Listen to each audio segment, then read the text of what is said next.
Hello, আজকে আমি তোমাদের জন্য আবার একটা নতুন ভিডিও নিয়ে চলে এলাম। আমি মাঝখানে দুদিন ভিডিও দিতে পারিনি, তার জন্য অনেক সরি। আমি একটু বিজি ছিলাম, তাই ভিডিও দিতে পারিনি। এখন হয়তো রেগুলার ভিডিও তোমাদের জন্য আমি দিতে পারছি না, আমি একদিন অন্তর বা দুদিন অন্তর করে ভিডিও দিচ্ছি। বাট যেটাই দিচ্ছি তোমরা একটু প্লিজ দেখো, তাহলেই হবে। যাই হোক, ভালো লাগে মন্দ লাগে যাই লাগুক, একটু জানিও কেমন লাগলো। তো চলো আজকের এই ভিডিওটা তোমাদের জন্য শুরু করা যাক। আজকে আমি কী রেসিপি নিয়ে তোমাদের জন্য এসেছি দেখা যাক। আজকের এই রেসিপিটা আমি যেটা এটা আমি কি নাম দেবো আমি ঠিক জানি না, তোমরাই বলো। এটা একটা বরবটির রেসিপি, আমি বরবটি রান্না করেছিলাম, তো সেটাই তোমাদের সাথে শেয়ার করছি। এই রেসিপির নামটা আমি বলতে পারলাম না, বাট রেসিপিটা আমি তোমাদের দেখিয়ে দিচ্ছি, দেখে নাও।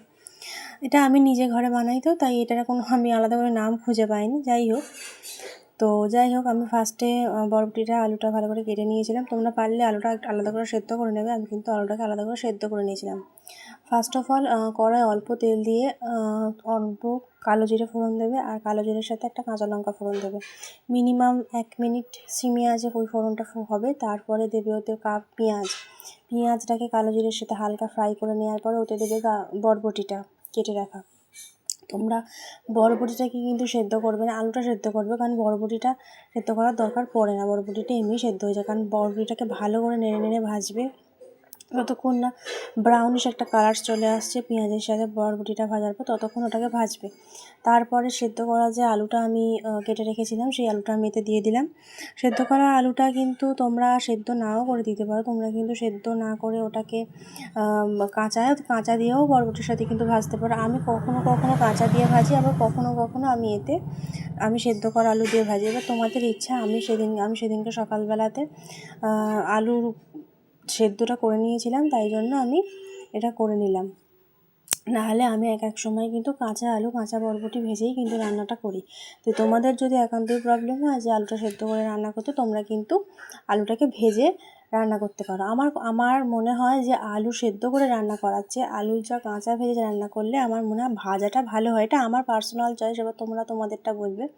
কারণ আলুটা যদি আমরা ভেজে রান্না করি না, তাহলে আমরা আলুটাকে ভালো করে ভাজতে পারবো। বাট আমরা যদি আলুটাকে সেদ্ধ করে রান্না করি, তাহলে আলু যতই সিমে আছে থাকুক না কেন, আলু কিন্তু কড়াই হালকা লেগে যায়, তখন বেশি ভাজা যায় না।